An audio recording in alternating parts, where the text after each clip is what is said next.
বলতো match week 4 start হবে East Bengal versus FC Goa match দিয়ে। আগামীকাল বিকেল 5টায় সেই ম্যাচ রয়েছে। যুব ভারতীতে ইস্টবেঙ্গল হোস্ট করবে এফসি গোয়াকে।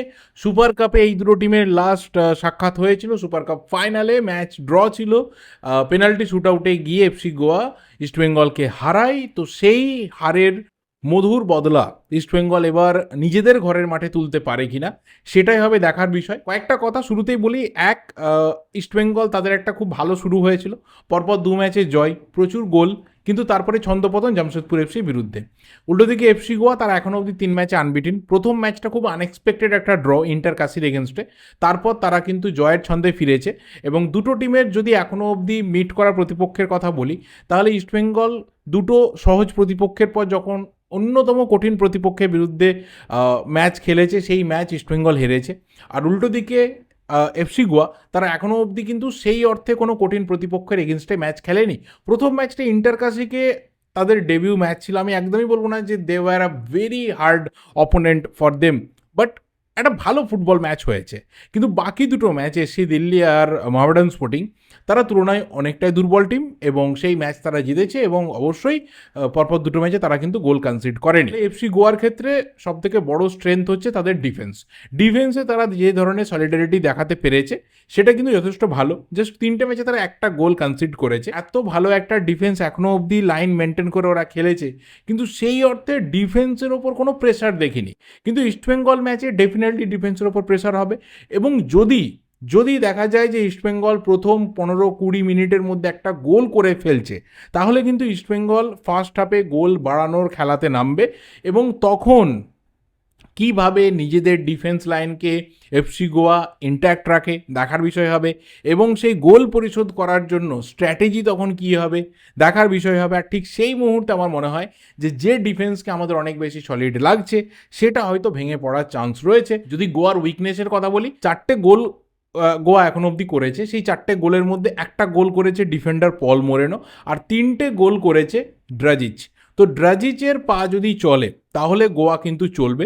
এর বাইরে এখনও অবধি এই 3টে ম্যাচে গোয়া কিন্তু শো করতে পারেনি যে আমাদের আরও 1-2জন ক্রিয়েটিভ প্লেয়ার্স রয়েছে যারা চান্স তৈরি করতে পারে, গোল করতে পারে, বা সেই অর্থে অপোনেন্টকে একটা কোথাও ভালো রকম বেগ দিতে পারে। মোহামেডান স্পোর্টিংয়ের মতো দুর্বল প্রতিপক্ষ বা এসসি দিল্লির মতো দুর্বল প্রতিপক্ষকে পেয়েও তারা কিন্তু 3টের বেশি গোল করতে পারেনি। সো এটা একটা কনসার্নিং জায়গা। পেনাল্টিও মিস করেছে ড্রাজিচ।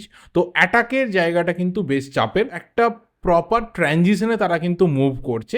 ডিফেন্স, মাঝমাঠ এবং ফরওয়ার্ড লাইন, বিশেষ করে দুজন সাইড ব্যাক, তারা যেভাবে কন্টিনিউয়াসলি ওভারল্যাপে আসে, এবং মাঝমাঠ থেকেও যেভাবে সাহিল টাবোরা বা আয়ুষ ছেত্রী অ্যাটাকে যোগ দেয়, এই ট্রানজিশনটা কোথাও একটা ফ্যাক্টর।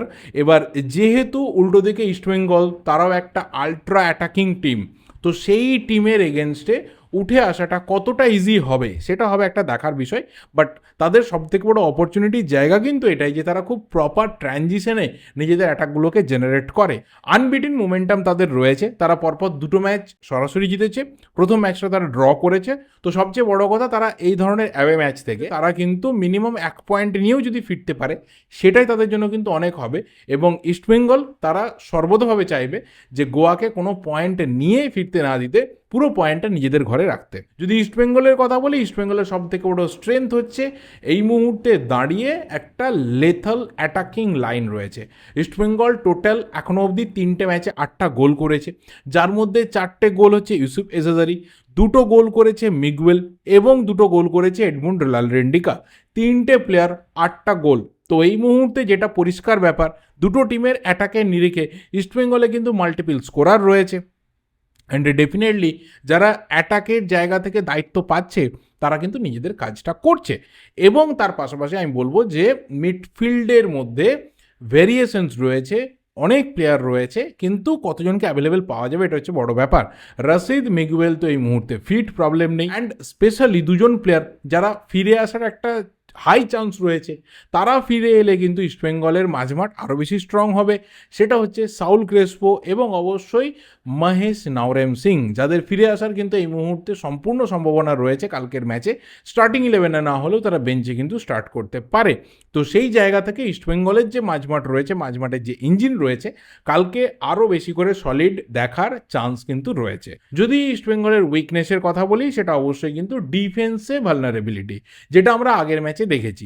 যখনই ইস্টবেঙ্গল ম্যাচটা ইকুয়ালাইজার সিচুয়েশনে ছিল, ইকুয়াল গোল জায়গাতে ছিল এবং ইস্টবেঙ্গলকে গোলটা তুলতে হতো, এই জায়গাতে দেখা গেল বারবার ডিফেন্ডাররা কিন্তু উঠে যাচ্ছে এবং সেই কারণে ডিফেন্সে একটা বড় ফাঁক কিন্তু থেকে যাচ্ছিল এবং সেই জায়গা থেকেই মাদি তালাল আর রেইত আসিকাওয়া তাদের একটা 1-2 পুরো ডিফেন্সটাকে ব্রেক করলো এবং রেইত আসিকাওয়ার ওই গোলটা।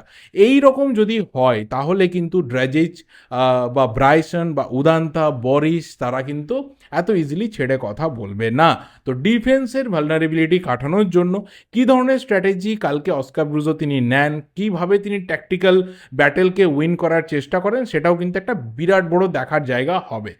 অপরচুনিটি ইস্টবেঙ্গলের কাছে সবচেয়ে বড় হচ্ছে যে 9 পয়েন্ট পাওয়া, আবারও ওপরের দিকে উঠে আসা এবং আগের ম্যাচে যে ভুলগুলো হয়েছে সেই সমস্ত ভুলকে শুধরে আবারও চ্যাম্পিয়নশিপের ফাইটে আসা। কিন্তু যদি এই ম্যাচে আবারও কোনোভাবে ইস্টবেঙ্গলের পা হড়কায়, তাহলে সিজনের শুরু থেকে ইস্টবেঙ্গল সমর্থকরা যে স্বপ্ন দেখতে শুরু করছে, সেখানে কিন্তু একটা বড় ধাক্কা লাগবে। কারণ এই ধরনের ম্যাচগুলো, বিশেষ করে যারা কম্পিটিশনের একদম হাই র্যাঙ্কে রয়েছে, চ্যাম্পিয়নশিপের হাই র্যাঙ্কে রয়েছে, তাদের এগেনস্টে কোনোভাবেই কম্প্রোমাইজ করা যাবে না পয়েন্টসকে। এটা কালকে কিন্তু ইস্টবেঙ্গল প্লেয়াররা এবং বিশেষ করে কোচ সকলকে কিন্তু ডেফিনেটলি মাথায় রাখবেন এবং তাদেরকে মাথায় রাখতে হবেই। থ্রেডস যদি বলি, তাহলে অবশ্যই আমার কাছে যেটা পার্সোনালি মনে হয়েছে জামশেদপুর এফসি ম্যাচটা দেখে, যে এই ইস্টবেঙ্গল প্লেয়াররা ওভার কমিট করে ফেলছে। কারণ আমরা যখন দেখছি যে গোলের দরকার রয়েছে, ন্যাচারালি অ্যাটাকারদের ওপর অনেক বেশি করে টিমের ডিপেন্ডেবল হওয়া দরকার রয়েছে, বাট সেই জায়গাতে যখন ডিফেন্সের প্লেয়াররা উঠে আসছে, তখন কিন্তু একটা বিরাট বড় গ্যাপ তৈরি হচ্ছে। সেই গ্যাপকে কিন্তু জামশেদপুর কাজে লাগিয়েছিল। সো এই ওভার কমিটিংয়ের যে জায়গা রয়েছে, সেটাকে কিন্তু কালকের মতো এই হাই ভোল্টেজ ম্যাচে অবশ্যই ইস্টবেঙ্গলকে অ্যাভয়েড করতে হবে এবং সেই অ্যাভয়েড করানোর দায়িত্বটা, আমি আবারও বলছি, এটা কিন্তু কোচের। কোচ যে ধরনের ডাইরেকশনস দেবেন বাইরে থেকে, সেটাই কিন্তু প্লেয়াররা পালন করে। এবং পার্সোনালি আমার মনে হয় যে গ্যাপ যত কম দেওয়া যাবে এফসি গোয়ার এই টিমটাকে, তত বেশি কিন্তু ইস্টবেঙ্গলের জন্য ভালো। সেটা দেখা যাক কালকে ইস্টবেঙ্গল কতটা কি করতে পারে। লাস্ট অবশ্যই বলবো যে কালকের ম্যাচে ইস্টবেঙ্গলের বেস্ট পসিবল লাইন আপ কীরকম হতে পারে।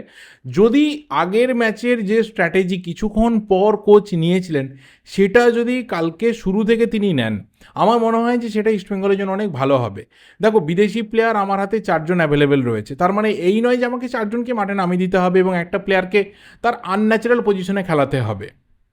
এবং সবথেকে বড় কথা, যে কোন জায়গাতে কোন প্লেয়ারকে বদল করা দরকার, কখন বদল করা দরকার, এটা কিন্তু কোচকে একটু বেটার ওয়েতে হ্যান্ডেল করতে হবে। বিশেষ করে এই ধরনের টাফ ম্যাচগুলো, যে ম্যাচগুলো থেকে পয়েন্ট লস করলে কিন্তু ফিরে আসার চান্সটা খুব চাপ হয়ে যায়, সেই জায়গা থেকে দাঁড়িয়ে আমার পার্সোনালি মনে হয় গোলে প্রভসুকান সিং গিল ঠিক আছে ওই জায়গাতে। এখনও অবধি খুব একটা দেখে মনে হয়নি যে খুব প্রবলেম রয়েছে, দেবজিৎকে খেলানো দরকার রয়েছে। ডিফেন্স লাইনে আমার পার্সোনালি মনে হয় যে যদি লালচুংনুঙ্গা ফিট থাকে, রাকিব ফিট থাকে, সো দেন তুমি লালচুংনুঙ্গা রাকিব দুজনকে স্টার্ট করাও। এই ধরনের ম্যাচে যেখানে হয়তো প্রেসার আসবেই, ডেফিনেটলি উইং থেকে প্রেসার আসবে, মাঝখান থেকে ড্রাজিচের প্রেসার আসবে এবং আরও কিছু ভালো মিডফিল্ডার্স রয়েছে, তারা প্রেসার দেবে। হয়তো তারা চান্স ক্রিয়েট করতে পারছে না, কিন্তু কালকের এই ধরনের বড় একটা ম্যাচকেই তারা হয়তো পাখির চোখ করতে পারে।